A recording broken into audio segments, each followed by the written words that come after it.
El ex fiscal, me gusta decir así porque la gente lo recuerda como fiscal. Hoy ya en funciones del Poder Ejecutivo, como, a ver si digo bien, ministro secretario, porque tiene rango de ministro, nacional anticorrupción, René Fernández. ¿Cómo le va, doctor? Muy bien, Pablo, buenos días para vos, buenos días para toda la audiencia. Y sí, es un placer compartir contigo esta mesa. Te digo de forma anecdótica que en realidad inclusive hoy día dentro de las funciones que vengo cumpliendo y con los colegas, ¿verdad? Hasta ahora todavía a algunos se les escapa. Buen día, fiscal. Claro, claro. Es como el parlamentario, aunque hace 20 años ya no es diputado, la gente le dice diputado. Sí, diputado, así mismo. Así es. Que yo lo veo desde un punto de vista positivo, ¿verdad? Porque finalmente también es un perfil que uno va creando en la función pública, ¿verdad? Así y mismo. Con orgullo digo que cumplí ese rol aproximadamente 20 años, ¿verdad? Y justamente en estos días estoy viendo algunos resultados muy interesantes de una tarea que empezamos en su momento, ¿verdad? Ahora, qué útil haber sido fiscal y luego ocupar un cargo que se dedica justamente a la lucha contra la corrupción, a las investigaciones, porque ese bagaje que tiene el fiscal de haber investigado, imputado y acusado en una gama amplia de delitos, sobre todo financieros, económicos y cosas así, hace que sea más manejable el tener a la vista papeles y cosas así cuando se trata de corrupción. Le cuento a la gente, el próximo sábado 28 de septiembre es el Día Internacional de Acceso a la Información Pública. Vaya tema delicado y tema controversial en el Paraguay. Por eso le invitamos al secretario anticorrupción, porque están organizando junto con otras instituciones del Estado para el viernes, un día antes del Día Internacional, el viernes 27, una serie de actividades que van a consistir en qué cosa, René. Bueno, estamos dándole un poco un enfoque de la semana, ¿verdad? En toda esta semana estamos recorriendo algunas instituciones con las cuales trabajamos, tanto en herramientas de transparencia como también de lucha contra la corrupción, y concretamente la actividad del día viernes va a consistir en una socialización de los entes que corresponden al Poder Ejecutivo y otras entidades también que están fuera del Poder Ejecutivo, a quienes hemos cursado una invitación y han aceptado participar, de tal forma a llegar a la ciudadanía para promover, para explicar, para concientizar respecto a todas las herramientas que están vigentes, que están implementadas en estas instituciones, que garantiza el acceso a la información pública. Por ejemplo, bueno, las páginas institucionales de todas las entidades tienen los portales de datos abiertos de las entidades. Entonces, cualquier ciudadano puede acceder a esos portales institucionales y va a poder examinar la ejecución del presupuesto, los listados de funcionarios, los listados de viáticos utilizados en viajes nacionales o internacionales, los planes y presupuestos institucionales, los ejes de acción y una gama interesante, importante de datos que corresponden a la gestión de esa entidad. Eso es lo que se llama la transparencia activa.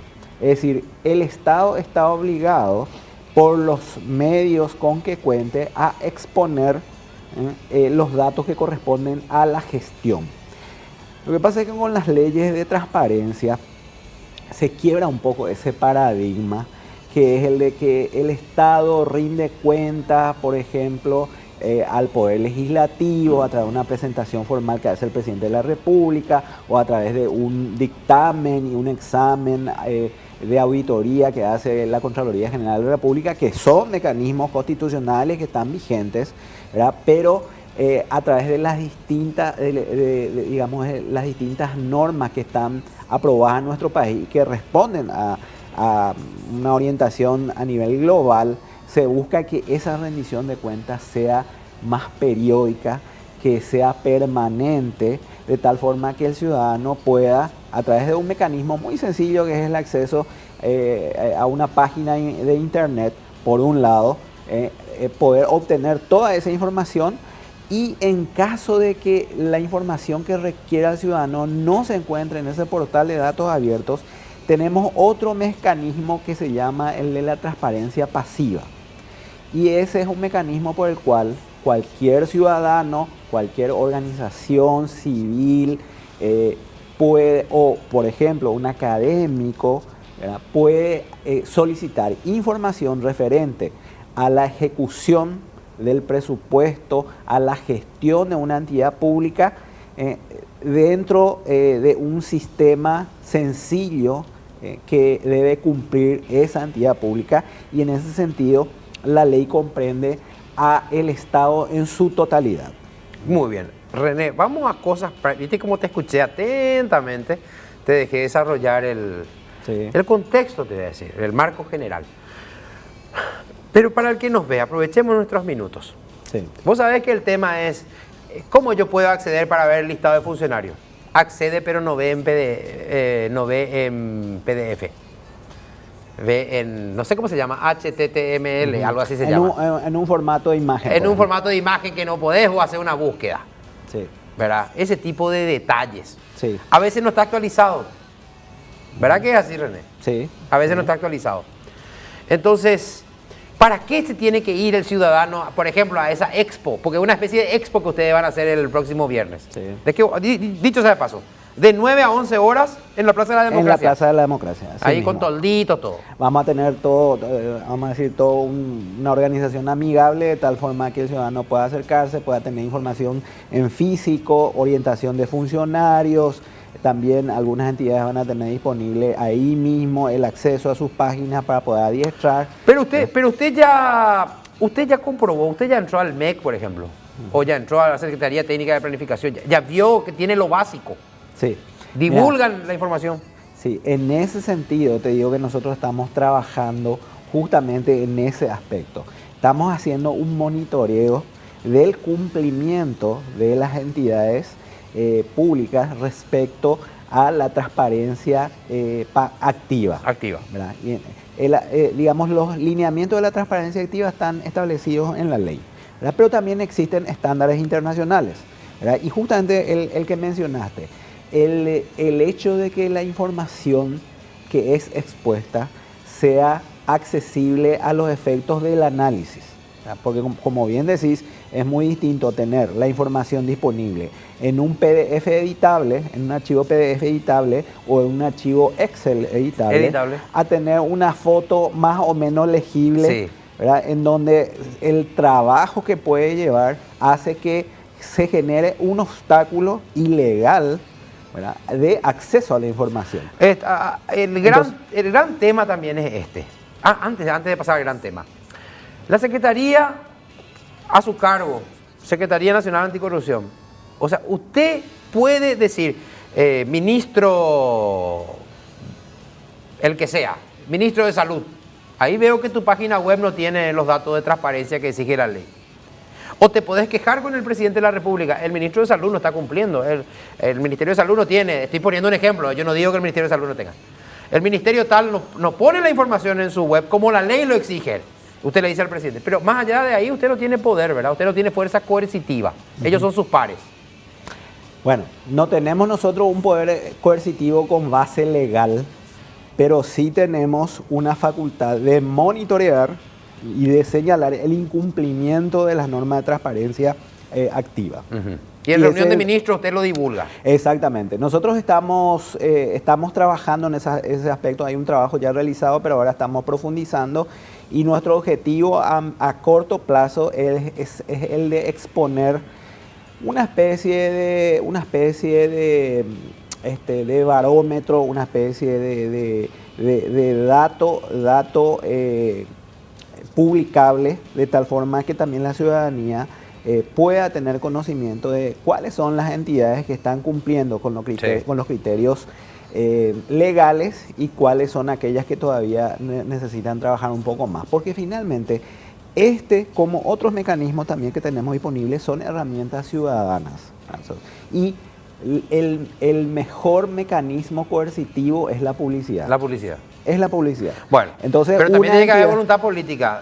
Por supuesto, por supuesto. Porque y le en la podés volun- escrachar, pero vos sabés cómo son los dirigentes partidarios. Me refiero a presidente de comité liberal, presidente seccional. ¿Vos sabés cómo son ellos? Sí. Se meten bajo el paraguas de su diputado regional o del jefe político de su zona y les salva, les mantiene ahí. ¿Cuáles son los principales problemas, ahora que lleva meses usted ya? ¿Cuáles son los principales problemas de esa corrupción que no vemos? Pueden ser incluso nimiedades, pero que uno ve que están muy extendidos como práctica. Sí. Bueno, mira, te comento en ese sentido que la Secretaría Nacional de Anticorrupción es un gran coordinador de lo que se llaman las unidades de transparencia y anticorrupción que tienen las entidades del sector del Poder Ejecutivo, ¿verdad? Tenemos también adheridas otras entidades que no pertenecen al Poder Ejecutivo en forma a través de unos convenios. Y realmente es bastante interesante la casuística que se nos presenta, ¿verdad? En donde en muchos casos estamos viendo cuestiones que tienen que ver con, vamos a decir, ilícitos administrativos. O sea, incumplimientos por ejemplo, del régimen de incompatibilidades de algún funcionario que de por sí no constituye un hecho punible, pero lo que nosotros siempre lo socializamos y se habla en todo tipo de este encuentro es que justamente un delito, un hecho punible, siempre cuando hablamos de delito de corrupción pública se inicia cuando hay un quiebre de los principios de la ética profesional, en el área que corresponde. Ponga un ejemplo concreto sin dar nombres, nada, lo que sea, pero para que el que mira la televisión entienda de qué estamos hablando. Alguien que ocupa tal cosa y debería tal cosa. Bueno, por ejemplo, la falta de el quebrantamiento de los perfiles y el incumplimiento de los perfiles requeridos para el acceso a ciertos cargos. No tienen las competencias Claro, que se exigen. En el presupuesto general de gastos de la Nación y en los concursos para el acceso a la función pública son delineados cuáles son los perfiles. Entonces, por ejemplo, para ciertos cargos se requiere un perfil profesional en cierta área. Y en algunos casos estamos viendo que algunos funcionarios acceden sin tener ese perfil profesional. Claro, directamente por la recomendación. Y puede ser una conclusión y válida, ¿verdad? Y bueno, esa circunstancia constituye un ilícito administrativo que debe ser profundizado, que podría eventualmente se podría concluir en un hecho punible si es que existen otros elementos más que se adecuan a una figura penal. Hay mucho nepotismo, ¿verdad? A todos los niveles. ¿O es una imaginación mía nomás? Sí, forma parte de la cultura paraguaya. ¿Verdad? Forma parte a todos de la los niveles, cultura ¿no tiene paraguaya. partido eso? Sí. Ahí hay que ver un poco. Tenemos una ley que forma parte del paquete también de revisiones que nosotros queremos promover, que vendría a ser la ley antinepotismo, Claro. que está vigente. Que, bueno, vemos que existen muchas formas de eludir, vamos a decir, su cumplimiento. Claro, el tema del cargo de confianza. Y realmente los estándares internacionales justamente señalan que la mejor y más eficiente forma de combatir el favoritismo político, el nepotismo, es el de la transparencia en el acceso a la función pública. Y entonces ahí es que se dan los mecanismos de concursos públicos. Pero no se cumplen. Es más, en el gobierno anterior de Cartes, que tanto se publicaba, que se hacían los concursos, las denuncias que acá recibíamos, impresionante, pero denuncias realmente serias algunas. Por supuesto, no denuncias judiciales, periodísticas, Claro. pero serias. Uno enseguida se da cuenta de la veracidad, de que el concurso es una fachada nomás, pero que a veces ya están arreglados quién entra, quién no entra. Y sabemos que hasta hoy continúa esa práctica. Por eso que yo quiero concentrarme un poco, trasciende los gobiernos, trasciende los partidos, porque hay cotos del poder que están, digamos, en manos del cacique de la zona, del lugar, y tiene que entrar su gente. Y cómo, René, me rompo el coco, yo no sé si ya encontraste la respuesta, ¿cómo hacer que se cumplan los concursos? Ya. Mira, te hago un poco una reflexión, vos sabés que vengo del mundo judicial, ¿verdad? Una reflexión que hacíamos en cuanto al régimen de selección de jueces, fiscales, defensores, ¿verdad? Realmente la evolución que tuvo en ese sentido el Consejo de la Magistratura es importantísima, es ejemplar. Notoria. Sí, porque ese proceso se transparentó, ¿verdad? Es decir, aquella persona que está concursando sabe cuántas personas concursan, cuáles son los méritos que tiene, los méritos académicos que tiene aquella otra persona también que está concursando, y todo está en la red. Y inclusive ya por la ley que fue aprobada recientemente, las sesiones son públicas. Es decir, yo te diría, hay mucho todavía que trabajar, ¿verdad? Pero tenemos ejemplos nacionales en donde, si bien siempre va a haber un nivel que de maniobra o un nivel no expuesto que podría incidir en la decisión final, el trabajo nuestro consiste en reducir ese nivel, en minimizar, valga la redundancia, minimizar al máximo ese nivel de incidencia que no sea el de la meritocracia. Internamente, no te voy a hablar de ministros, comandantes de policía ni fuerzas militares. Te hablo a nivel administrativo, directores y cosas así. ¿Ya fue destituido o se le invitó a marcharse dentro de este gobierno a gente por cosas que vos descubriste en tu trabajo? Fíjate que estamos trabajando hace 2 meses aproximadamente. Tenemos procesos que están en curso y que estaríamos teniendo algún tipo de resultado ya en un breve plazo. O sea, le vas al presidente y le decís, mire, el director financiero del ministerio tal, mire, hizo la vista gorda, tal cosa, qué sé yo. Es muy típico inventar viático como concepto para encubrir gastos que uno hizo y manotear un poco de dinero. ¿Verdad que eso es típico en casi todas las oficinas? Siempre hay alguien que lo intenta.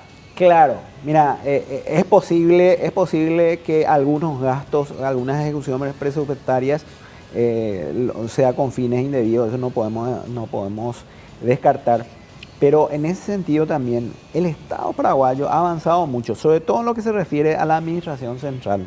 Ha avanzado mucho de tal forma a que se está minimizado el riesgo de que sucedan ese tipo de cuestiones. Ajá. Porque fíjate que por un lado está el presupuesto general de gasto de la nación, están los planes de ejecución por programas, y esos programas a su vez deben están adecuados a la ley de ejecución del presupuesto, que es la ley 1535 tiene a su vez esa ejecución está verificada por las auditorías institucionales, y esa auditoría institucional nuevamente reporta a la Auditoría General del Poder Ejecutivo. Es un sistema perfectible, no descarto que podría haber algo que salga por fuera de eso, ¿verdad? Pero es, por darte un ejemplo, una práctica corrupta muy común hasta hace unos años era justamente el de los pagos a proveedores. Pagos a proveedores. Pagos a proveedores. Entonces, ¿cuál era el tema? El tema es que el administrador de la institución pública tenía la factura del proveedor, ¿verdad? Tenía que pagarle, tenía que emitir un cheque por 500 millones de guaraníes. El proveedor tiene la soga al cuello financiero, ¿verdad? Ya prestó todo el servicio, está todo cumplido. Y no está cobrando. Y no está cobrando, ¿verdad? Y pasa un mes, pasa 2 meses, entonces ya viene un poco la ansiedad y el ahorcamiento financiero. Bueno, entonces se crea la dificultad, ¿verdad? Y después se vende la facilidad. Claro. Bueno, eso hoy día... O sea, te voy a pagar, pero 400 y me voy a quedar con 100. Así mismo. Ah, sí, eso es, ¿verdad? Yo te digo, como fiscal, hemos tenido casos de, por ejemplo, la intendencia de la policía, cuando todavía se manejaba de esa manera, en donde directamente encontramos que cheques librados a favor de proveedores eran endosados por funcionarios de la intendencia policial. Para cobrar ellos. Para cobrar ellos, y la diferencia era entregada en efectivo. Qué impresionante. Bueno, ese tipo de cuestiones hoy día ya no puede ocurrir, porque el Ministerio de Hacienda Una vez concluido el proceso administrativo, hace una acreditación en cuenta directa. Directa. No Entonces, pasa más por así mismo. No pasa Entonces, más por el peaje. Ese es un mapa, o sea, vamos a decir, ese es un sitio de un riesgo que fue neutralizado con ese mecanismo. Ya no nos queda tiempo, René. Finalmente, el gran tema, la declaración jurada de bienes. Yo sé que eso no está en tus manos. Eso es la Contraloría, que se niega sistemáticamente a divulgar, con cualquier excusa, litiga incluso en el Poder Judicial. ¿Hay alguna propuesta de reforma para que podamos conocer las declaraciones juradas? Sí, mira, justamente nosotros, o sea, la Senat, conjuntamente con la asesoría jurídica de la Presidencia de la República, iniciamos hace un mes aproximadamente una ronda de mesas de diálogo con sectores, entes públicos, entes privados y también la prensa, para discutir los alcances de la ley que modifica la 5.033, que es la ley 6.355, en donde se generó un obstáculo al acceso a las declaraciones juradas. Claro, que es de donde se agarran para no divulgar. Que es la necesidad de una orden judicial. Sí. Hasta antes de la vigencia de esta ley, el acceso a ese tipo de información se da por la vía de las leyes de transparencia, que prevé un mecanismo ciudadano ágil y con plazos determinados. Una vez que entre en vigencia la 6.355, se va a requerir que el ciudadano vaya ante un juez de primera instancia, y este juez de primera instancia va a poder denegar o no el acceso a esa información, y el funcionario afectado también va a poder concurrir y litigar esa decisión. Bueno, nosotros estamos promoviendo una revisión de esa ley que va a entrar en vigencia en febrero del 2020, tiene un plazo de a ver si el Parlamento lo modifica. A ver si no modifica o suspende sus efectos para poder seguir profundizando en esa ley. Muy bien. Ministro, muchísimas gracias. Le reitero la invitación a la gente, le van a encontrarse con el ministro y también con otra gente de diferentes instituciones públicas. Plaza de la Democracia, este viernes, entre las 9 y las 11 de la mañana, unos tolditos ahí en Plaza de la Democracia, en conmemoración del Día Internacional de Acceso a la Información Pública. El Ministerio de la Secretaría Nacional Anticorrupción y otras instituciones públicas van a estar mostrándoles y evacuando las dudas sobre todas estas cuestiones ahí en la Plaza de la Democracia. Gracias, ministro, por haber venido. Bueno, gracias por la invitación. Buenos días para todos.